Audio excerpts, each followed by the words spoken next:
J'aimerais qu'on puisse réfléchir ensemble justement sur le texte que Melvin nous a partagé ce matin. Et je vais juste commencer par une image de quelqu'un que sans doute vous connaissez, qui va s'afficher donc normalement dans les écrans un instant. Tout le monde sait qui est cette personne. Donc un monsieur comme ça, avec une cape rouge, avec un truc là, un O, avec un S sur le... Voilà, j'ai pas montré en entier avec ses collants et tout, mais on voit ici Superman. Et il est bien connu à travers les films, à travers les bandes dessinées, à travers les dessins animés ou quoi que ce soit. Et cet homme Superman est bien connu pour ses super pouvoirs. Donc il a, je pense, une vision laser, il peut voir à travers les murs, il peut voler, il a une force surhumaine. Donc c'est Superman. Et c'est même rentré carrément dans notre langage. Quand on dit de quelqu'un qui est fort, qui est puissant, qui est extraordinaire, on dit mais lui il est comme Superman. Et j'aimerais vous dire quelque chose ce matin, et ça va peut-être vous surprendre, mais à part peut-être une ou deux personnes, mais vous n'êtes pas Superman. Vous n'êtes pas Superman. Et dans notre société qui loue, qui glorifie la force, qui glorifie la puissance, qui glorifie finalement tout ce qui est extraordinaire, on aime les gens qui font des exploits, on se rend compte que parfois la faiblesse est mise de côté. Et que ceux qui sont plus faibles, peut-être économiquement, peut-être physiquement, peut-être à cause de leur âge, sont mis de côté. Et je ne sais pas à quoi vous pensez quand vous pensez au ministère de l'apôtre Paul. Peut-être que vous pensez à l'implantation d'églises, peut-être que vous pensez à tous les miracles qu'il a pu faire, et c'est vrai. Vous pouvez penser à ce qu'il a écrit la moitié du Nouveau Testament, et c'est très vrai aussi. Mais à travers le texte que nous allons lire ce matin, nous allons nous rendre compte que Paul n'était pas Superman. Et que Paul, malgré l'image que l'on peut avoir de lui, avait aussi ses faiblesses, avait aussi, comme l'a dit Melvin, et nous allons le lire dans un instant, cette écharde dans la chair qui le gardait dans un état de faiblesse. Et nous allons voir que c'était quelque chose d'assez violent dans sa vie. Et nous allons voir surtout ce matin, c'est qu'à travers nos faiblesses, Dieu nous donne la mesure de grâce pour surmonter nos faiblesses, pour vivre nos faiblesses, mais qu'à travers nos faiblesses, la puissance de Dieu peut aussi se révéler. Et c'est ça qui est extraordinaire. Et c'est ça qui est un message extraordinaire pour chacune de nos vies. Parce que nous avons souvent l'habitude de regarder nos faiblesses. Nous avons souvent l'habitude de regarder ce qui ne va pas dans nos vies. Nous avons souvent l'habitude de dire, mais Seigneur, pourquoi? Alors qu'à travers qui nous sommes, alors qu'à travers ce que Dieu permet dans nos vies, alors sa puissance peut se manifester. Lisons ensemble un passage dans l'Épître aux Corinthiens, au chapitre 12. Donc la deuxième épître aux Corinthiens. En fait, il faut mettre la deuxième, s'il te plaît, Dany. Donc la deuxième épître aux Corinthiens au chapitre 12, et on lira les 10 premiers versets. C'est une épître que l'apôtre Paul écrit, et il l'écrit pour encourager les Corinthiens, il l'écrit aussi quelque part pour défendre son ministère, parce que certaines personnes voulaient combattre ou remettaient en question l'autorité de Paul et remettaient en question l'apostolat de l'apôtre Paul. Mais lisons ensemble 2 Corinthiens 12, les versets 1 à 10. C'est bon, Dany, on peut afficher ça? Ça va arriver, ou alors je vais vous le lire directement. Mais comme parfois les versions divergent, je préfère être sûr qu'on a les mêmes choses. 2 Corinthiens 12, les versets 1 à 10. Faut-il se vanter? Cela ne m'est pas utile. J'en viendrai cependant à des visions et à des révélations du Seigneur. Je connais un homme en Christ qui, il y a 14 ans, a été enlevé jusqu'au 3e ciel. Était-ce dans son corps ou à l'extérieur de son corps? Je l'ignore, mais Dieu le sait. Et je sais que cet homme, était-ce dans son corps ou à l'extérieur de son corps? Je l'ignore, mais Dieu le sait. Il a été enlevé au paradis et a entendu des paroles inexprimables qu'il n'est pas permis à un homme de redire. Je me vanterais d'un tel homme, mais de moi-même, je ne me vanterais pas, sinon de mes faiblesses. Je ne me vanterais pas, sinon de mes faiblesses. Si je voulais me vanter, je ne serais pas déraisonnable, car je dirais la vérité. Mais je m'en abstiens afin que personne n'ait à mon sujet une opinion supérieure à ce qu'il voit en moi ou ce qu'il entend de moi. Et pour que je ne sois pas rempli d'orgueil à cause de ces révélations extraordinaires, j'ai reçu une écharde dans le corps, un ange de Satan pour me frapper et m'empêcher de m'enorgueillir. 3 fois, j'ai supplié le Seigneur de l'éloigner de moi. 3 fois, j'ai supplié le Seigneur de l'éloigner de moi. Et il m'a dit, ma grâce te suffit, car ma puissance s'accomplit dans la faiblesse. Aussi, je me montrerai bien plus volontiers fier de mes faiblesses, afin que la puissance de Christ repose sur moi. Et pour terminer, c'est pourquoi je me plais dans les faiblesses, dans les insultes, dans les détresses, dans les persécutions, dans les angoisses pour Christ, car quand je suis faible, c'est alors que je suis fort. Car quand je suis faible, c'est alors que je suis fort. Et c'est vrai que ce n'est pas forcément l'image que nous pouvons avoir de l'apôtre Paul. Et on peut même se dire, mais moi, quand je pense à l'apôtre Paul, je ne pense pas à ça. Je ne pense pas aux faiblesses. Je ne pense pas que cet homme vivait des faiblesses dans son corps. On pense à son ministère apostolique, à son ministère extraordinaire, aux églises qu'il a pu implanter. On pense, comme je l'ai dit tout à l'heure, au Nouveau Testament dont il a écrit la moitié. On pense à l'excellence des révélations qu'il a pu avoir. Mais non, l'apôtre Paul, ici, le reconnaît et il le dit et il l'avoue. Il dit, mais moi, j'ai quelque chose dans ma vie. J'ai une faiblesse dans ma vie. Et j'aimerais qu'on puisse aussi, au lieu d'imaginer toujours l'apôtre Paul comme Superman, justement, j'aimerais que nous puissions aussi l'imaginer comme un homme comme vous et moi, un homme avec ses qualités, mais aussi avec ses faiblesses, avec les choses qui l'empêchaient finalement, selon lui, d'accomplir pleinement le ministère que Dieu lui avait confié. Et on va voir que c'était selon lui, parce que Dieu a une manière de voir tout à fait autrement. Et Paul, dans ce passage, va commencer à s'ouvrir avec beaucoup de pudeur, avec beaucoup de sensibilité, mais ce n'est pas facile pour lui.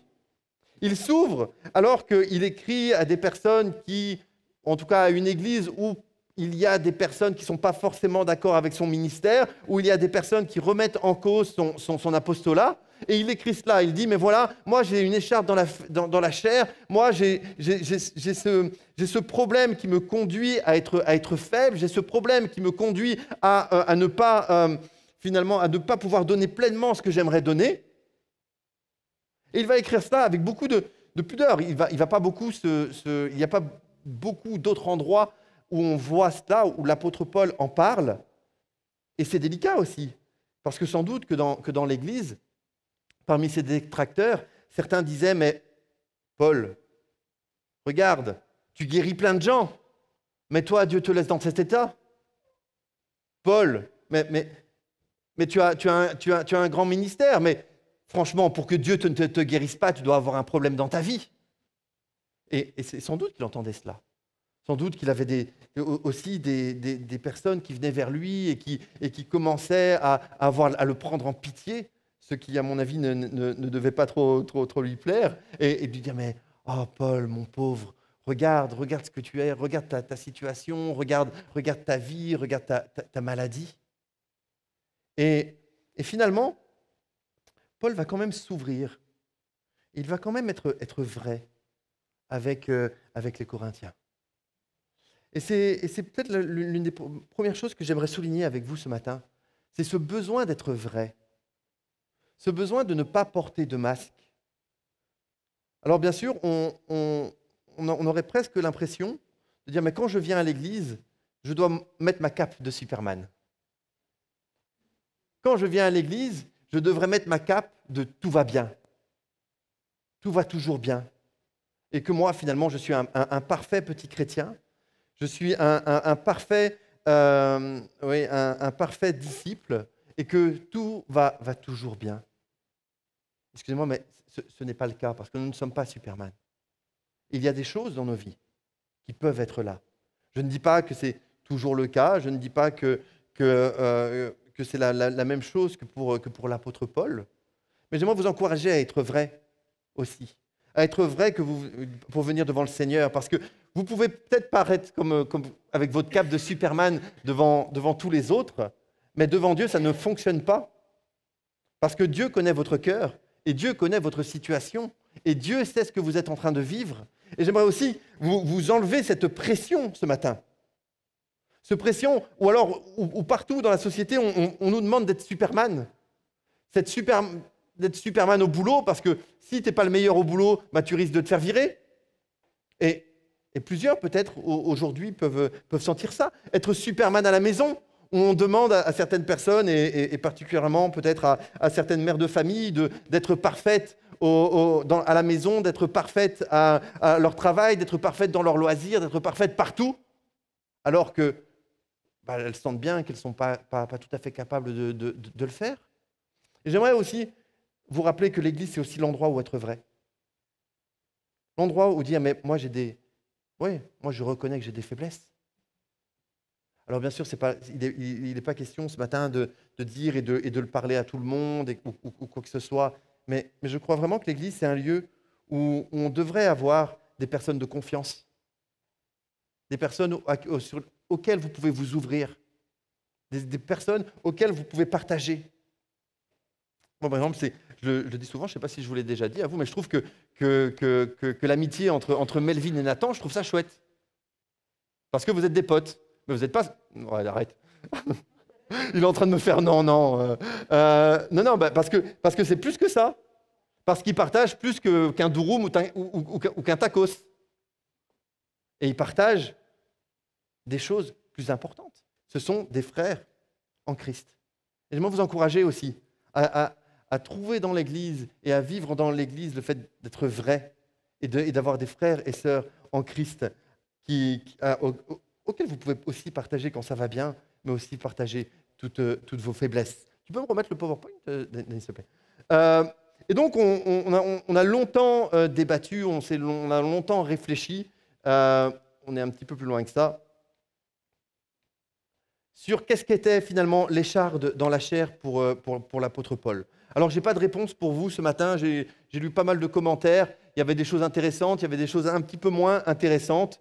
Certains disent que l'écharde dans la chair, c'était la persécution dont Paul faisait l'objet. D'autres disaient que c'était une tentation particulièrement forte qui agissait même dans la chair de Paul. Certains disaient que Paul faisait des crises de malaria.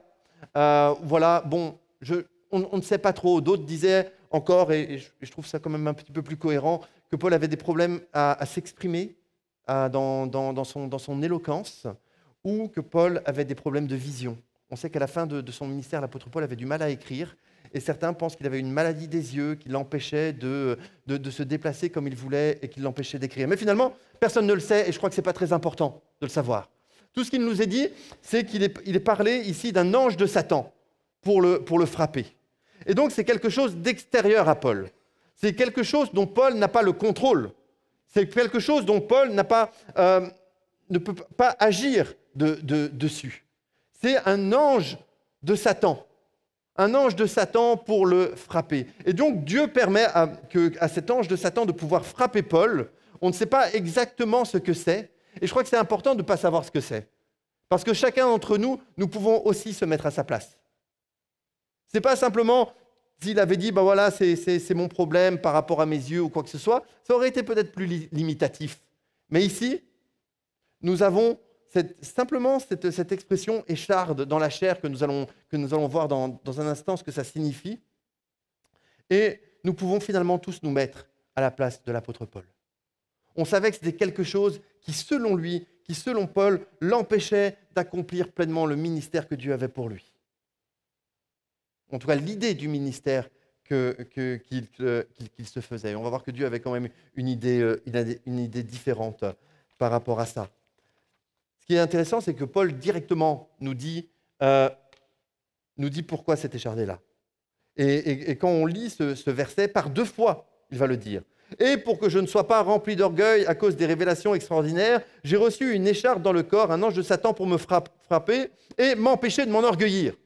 Là, l'apôtre Paul cible bien le problème. L'apôtre Paul dit, c'est à cause de l'orgueil. Et il aurait été facile à l'apôtre Paul de céder à l'orgueil. Dire, ben voilà, j'ai implanté une église, j'en ai implanté 2. Est-ce que j'ai encore besoin de Dieu pour le faire? J'ai guéri un malade, j'en ai guéri 2. Est-ce que j'ai vraiment besoin de Dieu pour le faire? Et on pourrait mettre ça, j'allais dire, à l'avenant de tout ce que l'apôtre Paul a pu faire. Mais c'est une question d'orgueil. Alors, je ne dis pas qu'à chaque fois, c'est question d'orgueil dans toutes les situations ou quoi que ce soit, mais pour l'apôtre Paul, c'était le cas. Et les mots qui sont utilisés pour rempli d'orgueil, c'est s'élever à une place qui n'est pas la nôtre. Et Dieu préfère finalement des hommes qui ont l'humilité de venir à lui et qui disent « mais moi je suis dépendant de toi », que des hommes qui sont orgueilleux et qui disent « moi je peux tout faire tout seul ». Voilà. Voilà, j'allais dire, dans le cadre dans lequel l'apôtre Paul est. C'est une question d'orgueil. Et Dieu veut préserver Paul de l'orgueil. Et c'est fort ce qu'il est en train de dire. C'est fort ce qu'il est en train de se passer. Parce que pour l'apôtre Paul, c'est difficile de comprendre ça. C'est difficile de se dire, mais voilà, moi je sers le Seigneur, moi je suis à fond pour lui, et je me retrouve avec ça qui, finalement, m'empêche de servir correctement Dieu. Et Dieu va lui dire, mais voilà, c'est pour te garder dépendant, c'est pour te garder dans l'humilité. Et Dieu peut faire bien plus avec quelqu'un qui reste dépendant de lui qu'avec quelqu'un qui s'enorgueillit de son ministère. Et cette dépendance à Dieu va permettre à ce que la puissance de Dieu se révèle à travers lui. Le mot qui est utilisé ici pour frapper, certaines versions, vieilles versions, disent souffleter, mais c'est un terme un peu vieilli. Le terme qui est utilisé ici pour frapper, c'est un terme qui est emprunté ou qui peut se relier à la boxe, ou quand vous recevez une gifle. Mais je ne sais pas si vous avez déjà vu des combats de boxe et où il y a 2 combattants et puis ils s'observent et puis voilà, ils se tapent dessus. Et il y en a un qui met un seul coup à l'autre, mais un coup bien placé, et il le met KO. C'est un peu la même chose, ici, le terme qui est utilisé. C'est-à-dire, c'est quelque chose d'un peu inattendu et quelque chose qui assomme, quelque chose qui met à genoux. C'était pas rien ce que l'apôtre Paul vivait. C'était quelque chose qui le mettait KO, qui l'assommait. Et sans doute que c'était quelque chose d'inattendu. C'est-à-dire que ça venait à des moments où Paul ne s'y attendait pas. Ça venait à des moments où Paul n'était pas prêt à le recevoir. Je ne sais pas si vous avez reçu déjà une baffe alors que vous ne vous y attendiez pas. Moi, j'avoue que ça m'est arrivé une ou 2 fois avec mon papa, mais c'était il y a longtemps. Je vous rassure. Et voilà. Et ça surprend. Et ça sonne. On a après du mal un peu à remettre ces idées au clair. C'est exactement ça, ce que l'apôtre Paul vit. Et Dieu nous permet cela pour garder l'apôtre Paul dans l'humilité. Parce qu'il aime tellement Paul. Parce qu'il aime tellement Paul. Parce qu'il aime tellement cet homme de Dieu. Parce qu'il a des tellement beaux projets pour lui. Alors il va le garder dans l'humilité en permettant qu'il ait cette écharde dans la chair. Alors bien sûr, l'écharde, le mot qui est utilisé pour écharde peut être traduit par écharde, bien sûr, mais je crois que c'est une minimisation, en fait, dans nos traductions ou quoi que ce soit. Effectivement, ça peut être dit par écharde, c'est question d'un morceau de bois, mais c'est le même mot qui est utilisé pour les pieux ou pour les piquets de tente. Donc c'est quand même différent de dire j'ai une écharpe dans le pied ou j'ai un piquet de tente dans la jambe. Vous comprenez? Et Paul essaye de minimiser les choses. Parce que Paul, on le voit, et on le voit dans le chapitre précédent, dans 2 Corinthiens, il va justement dire qu'il a été fouetté, qu'il a été lapidé, qu'il a reçu des coups de fouet, qu'il a dû jeûner. On connaît ce passage dans 2 Corinthiens 11, 23. Et on a l'impression que Paul, finalement, essaye de minimiser les choses. Mais c'était quelque chose de très grave. C'était quelque chose qui mettait Paul KO. C'était quelque chose qui le mettait à plat. Et on dit, oh, une petite écharde. Vous savez, quand vous avez une écharde dans la main ou dans le pied, votre réflexe, ce n'est pas de prier. Votre réflexe, vous prenez une pince à épiler et vous l'enlevez. Voilà. Là, l'apôtre Paul va dire, 3 fois j'ai prié. 3 fois j'ai prié. Alors certains disent, mais oui, mais 3 fois, c'est une image dans la pensée hébraïque pour dire que 3 fois, c'est un certain nombre de fois. Je ne pense pas. Je pense que Paul a prié 3 fois. Il a prié uniquement 3 fois, parce qu'après, il va recevoir sa réponse. Et le terme qui est utilisé ici, c'est vraiment le terme supplier. Ce n'est pas faire une prière comme ça, une prière, on fait ça à la va-vite. Non, non, il supplie.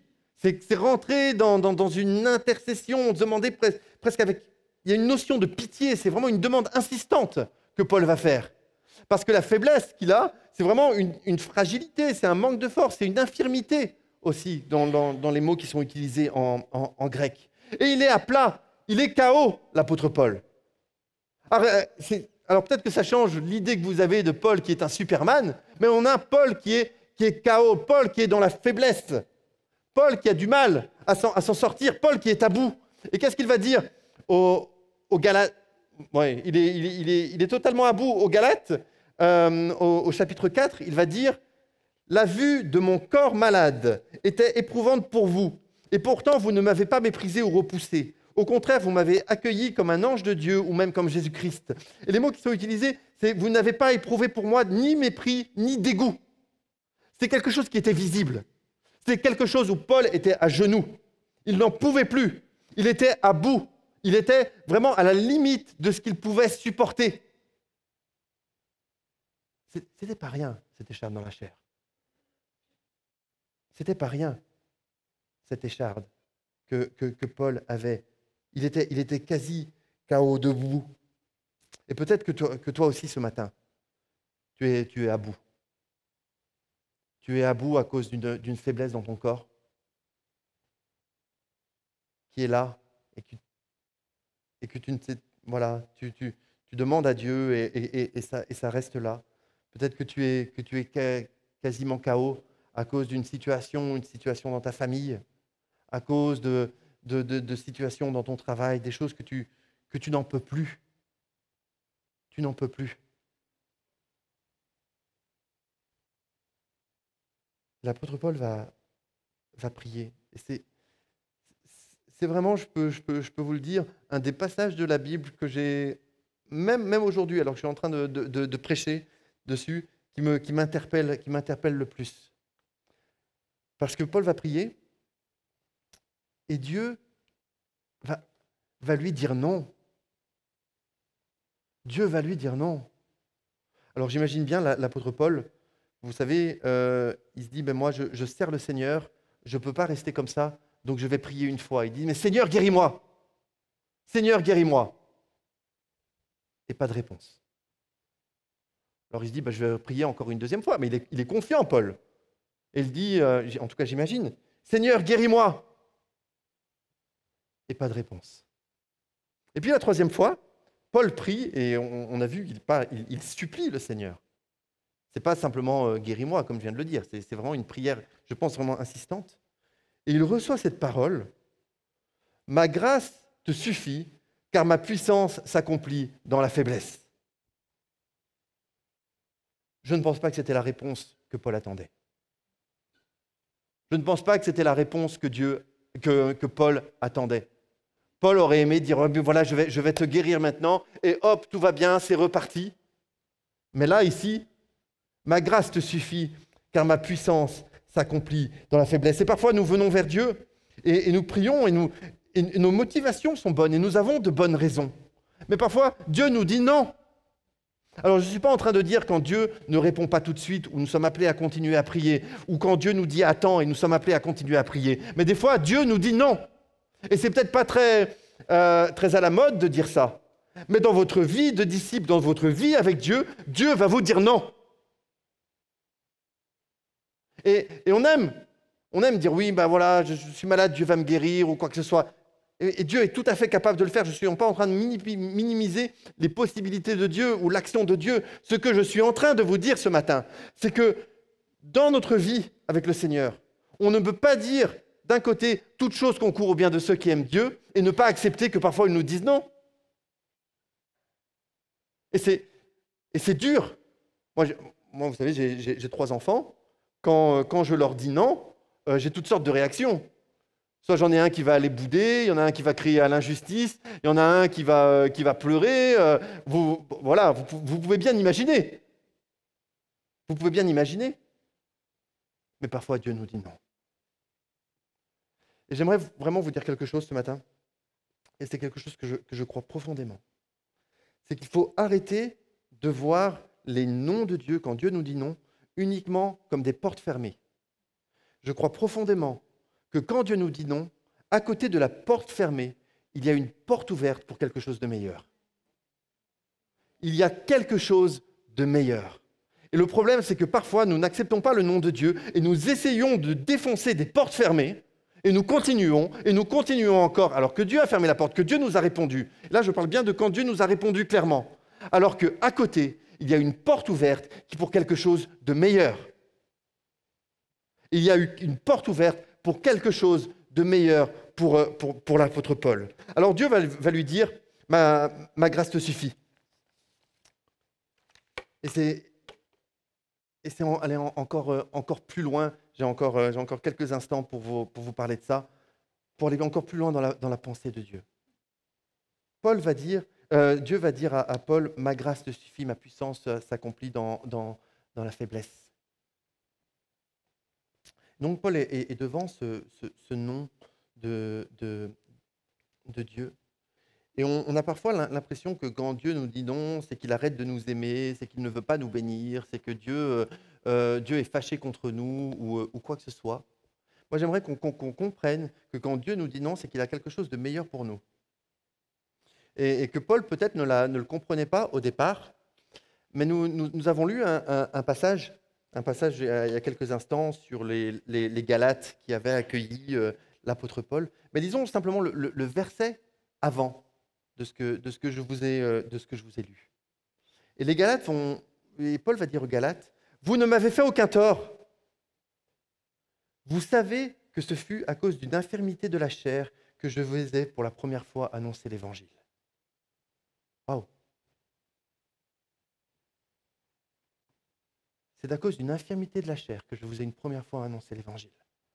Donc, regardons bien ce que l'apôtre Paul est en train de dire. Il est en train de nous dire que sans son écharpe dans la chair, il n'aurait jamais annoncé l'Évangile aux Galates. Et les Galates, c'est tout un groupement d'églises dans une région d'Asie mineure. Sans cette infirmité dans la chair, il n'aurait jamais implanté les églises là-bas. Il n'aurait jamais encouragé les chrétiens là-bas. Plusieurs n'auraient pas connu le Seigneur à cause de l'infirmité de la chair. Quand je lis ce passage, je me dis, mais qui sommes-nous? Qui sommes-nous pour savoir ce que Dieu nous a réservé? Et j'aimerais qu'on puisse comprendre vraiment cela ce matin. Les infirmités de la chair. À cause de cette infirmité de la chair, il a pu annoncer l'Évangile. Il a pu implanter ces églises. Alors, qui l'aurait pensé? Personne. Parce que lui, il avait son idée du ministère. Il avait son idée de ce qu'il allait faire. Mais à cause de cela, il a pu avoir l'impact que Dieu a voulu qu'il ait dans cette région. Je crois que le calcul de Dieu est très simple. Dieu peut faire plus, et je l'ai déjà dit, mais je veux vraiment le répéter. Dieu peut faire plus avec des hommes et des femmes qui sont dépendants de lui, qui reconnaissent leurs faiblesses et qui laissent passer la puissance de Dieu à travers eux, qu'à travers des hommes et des femmes qui se croient forts et qui pensent qu'ils peuvent tout réussir tout seuls. Alors, ce matin, pour terminer, nous sommes plus que vainqueurs. Vous savez, quand vous regardez des matchs de foot, c'est pas très intéressant quand il y a une équipe qui domine l'autre et puis que ça finit par 10-0. Vous voyez, c'est pas... En tout cas, moi je suis moins intéressé par ça. Mais quand on a une équipe un petit peu plus faible, qui surmonte un peu son handicap, qui donne tout ce qu'il a et puis qui arrive quand même à gagner contre l'équipe plus forte, ah bah toujours, on aime bien ça, on aime bien être du côté des faibles. Et je pense que notre vie, c'est cela. Au lieu de nous voir comme des Superman, je pense que nous devons nous voir comme des hommes et des femmes qui sommes appelés à être plus que vainqueurs. C'est-à-dire des hommes et des femmes qui ont des faiblesses, des hommes et des femmes qui ont des problèmes, des hommes et des femmes qui ont des choses qui vont arriver dans leur vie, mais qui vont laisser la puissance de Dieu passer à travers eux, à travers leur faiblesse, parce que dans leur faiblesse, ils iront au Seigneur, dans leur faiblesse, ils seront dépendants de Dieu, dans leur faiblesse, ils seront à genoux. Parce que l'apôtre Paul a continué de prier Dieu. Il ne s'est pas arrêté en disant « Bon, ta réponse ne me plaît pas, je vais arrêter de te servir ». L'apôtre Paul va aller jusqu'à dire « Mais je me plais dans les faiblesses, dans les insultes, dans les détresses, dans les persécutions, dans les angoisses pour Christ. Car quand je suis faible, c'est alors que je suis fort. » Nos limites ne sont plus alors définies par nos limites ne sont plus définies par nos forces à nous-mêmes. Nos limites sont définies par la puissance de Dieu qui agit en nous. Et ce matin, j'aimerais vous encourager. Tous ceux qui êtes dans l'épreuve ce matin, vous avez l'impression d'avoir comme une écharde dans la chair. Vous aimeriez que le Seigneur vous retire cela pour que vous puissiez finalement le servir encore mieux. Moi, j'aimerais vous dire ça, mais la grâce du Seigneur suffit. Et chaque jour, le Seigneur vous donne la mesure de grâce nécessaire pour vivre ce que vous avez à vivre. Chaque jour, vous avez la mesure de grâce nécessaire pour affronter votre journée. Chaque jour, vous avez la mesure de grâce nécessaire pour servir le Seigneur là où vous êtes. Mais au-dessus de cette mesure de grâce, alors que vous avez vos faiblesses, alors que vous avez vos difficultés, au-dessus de cette mesure de grâce, il y a la puissance de Dieu qui se révèle à travers vos faiblesses. Je vais terminer par une petite histoire ce matin. Une histoire que je pense que vous n'avez jamais entendue. Et je vous expliquerai pourquoi dans un instant. Je vais vous parler ce matin de quelqu'un qui s'appelle Madame Mandy. Je pense que aucun d'entre vous n'a jamais connu l'histoire de Madame Mandy. Madame Mandy, dans les années 50, 60, est une femme qui est aveugle, femme qui a un certain milieu social, épouse d'un médecin, c'est en France. Et donc, cette femme connaît le Seigneur, mais cette femme est aveugle et elle a une santé fragile et elle est incapable de se déplacer. Et elle est incapable de lire la Bible. Il y avait des morceaux de la Bible en braille, mais il n'y avait pas tout à cette époque. Donc, elle va engager une dame pour être garde-malade. Et cette dame s'appelle Christine. Et cette dame garde-malade, son rôle, c'était de faire la lecture, donc de lire la Bible, et de lui lire la Bible et de l'accompagner aux réunions, donc les réunions de semaine, et puis aussi le culte. Et puis de fil en aiguille, cette dame-là, cette garde-malade, Christine, va rencontrer le Seigneur. Elle, et puis ensuite toute sa famille. Et donc, cette dame va avoir des enfants qui vont connaître le Seigneur, des petits-enfants qui vont connaître le Seigneur. Et cette dame, cette garde-malade, c'était ma grand-mère. C'était ma grand-mère. C'est l'histoire du témoignage de ma grand-mère. Comment ma grand-mère est venue au Seigneur à travers une dame qui était faible, à travers une dame qui était aveugle, à travers une dame qui avait quelque part une écharde dans la chair. Et si je vous parle ce matin, c'est que je suis aussi le fruit de ça, de la puissance de Dieu qui se manifeste dans la faiblesse. Alors je ne sais pas ce que tu vis aujourd'hui, mais je t'assure qu'aujourd'hui tu as d'un côté la mesure de grâce pour surmonter ce que tu vis, et tu as dans ton état de faiblesse la puissance de Dieu qui peut encore plus se manifester.